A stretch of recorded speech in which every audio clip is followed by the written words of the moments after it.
This podcast is sponsored by Release Winery.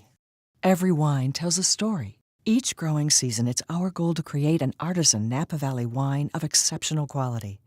Join us as the story of this ultra-limited wine continues. Learn more at releasewinery.com.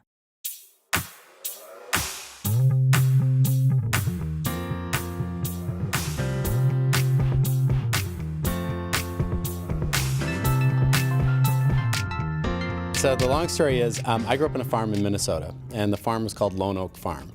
And so the original idea was we were going to call this Lone Oak Estate, kind of, family history and all that kind of thing. I'm a little bit of a procrastinator. So, and plus we had a lot to do.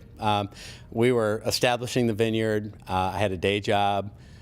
We were farming all day long. And so my wife kept telling me, we need to trademark this. We need to get that name trademarked. So I'm like, yeah. I get on the tractor, forget about it. So 6 months in, I'm like, okay, today's the day. Today's the day we're going to do this. I get on uspto.gov. That's where you check it out. And it comes up, I'm searching for Lone Oak and wine.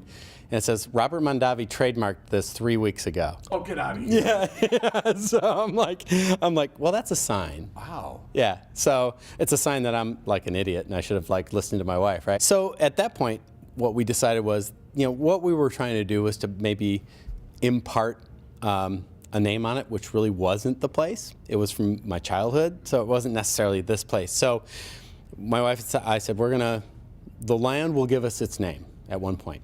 So we were, one of our many walks around the vineyard, we were walking around and we were by where this pond that we used for irrigation off of our place, and there was this heart-shaped rock sticking out of the earth, this heart-shaped boulder. And we're putting our hearts into it. We literally are spending every nickel we got.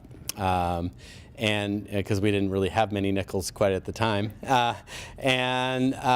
like the heart of the earth. I Googled heart of the earth and it came up, what's the French translation? Because we don't make French wines, but we're certainly inspired by the old world. And it came up Coeur de Terre.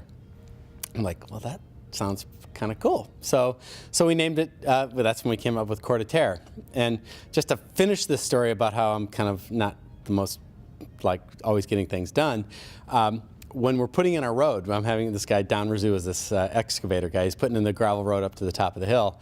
And at one point, I tried to dig this rock out to see if I could see what it's like. But I had this little John Deere tractor, and I'm digging, it's getting bigger and bigger. And it's like, okay, it's not the heart of the earth, it is the earth, right? Lisa says, tell Don not to mess with our rock.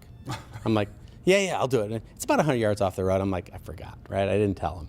So at the end of the thing, Don calls me up and he says, Scott, I got your road done, and oh, by the way, that rock you wanted to get out, I got it out for you. What am I going to do? I'm like, don't move. So I run down there. I was up on the top of the hill. I'll never forget it. It's like emblazoned in my mind like I am dead. Yeah. So we're putting this rock right back where it was. I get down there and it's an 8-foot-tall heart-shaped boulder sitting there, and I'm like, I'm clearly the luckiest man on the planet right now. At that point, I frankly had this you know what, there's more going on. This is not, I've been very lucky, but this is more than luck. So I don't know, I just had this little bit of a spiritual thing about it at that point. That's a great story. And now it's this heart-shaped 8-foot-tall boulder. And what's really cool about it, so on our property, we have both sedimentary and volcanic soils. This rock parentage is basalt, but it's encrusted with siltstones on it from being buried in the earth. Sure. So it's this heart-shaped rock with encrusted siltstone and volcanic origin, which is so representative. We're putting our hearts into it. It's so representative of our place. It's perfect. When I came, it was still somewhat emerging. I don't consider myself we were second and a half generation coming to Oregon. So there was definitely an establishment, but there was nobody I met was like, oh, everyone's following the same pathway to having this get done. It was, everyone came from different angles. The thing that has defined Oregon from the minute I got here, I'll never forget, when I was thinking about coming to Oregon, I would get online and email people and, emailing winemakers, anybody I could find, just trying to suck up the information. And I'll never forget Scott Neal from Raptor Ridge. I sent this email and he sent me back this dissertation. Not like, hey, good luck. It was thought out, well thought out, with caring and amazing. I'm like, wow, who is this guy, right? And so I got to be friends with him. He and Annie are still amazing friends. But that was my first introduction to Oregon and how, if you're serious, if you're trying to do the right thing, how there's such an openness to try to make everybody better. And that was really started by the pioneers of this industry. I actually think, I'm 20 years in, so I'm not like I'm old or anything, but I actually think right now one of my roles is I was given this amazing gold nugget when I got here that was already established. This thing called Pinot Noir that was shown to be like unlike anywhere else in the New World. Oregon is associated, Willamette Valley is associated with Pinot Noir.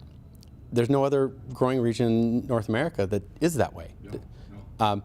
And the fact that these folks had the foresight to do this and implant that and put a certain perspective and expectation on quality of what it should be was a great gift to walk into.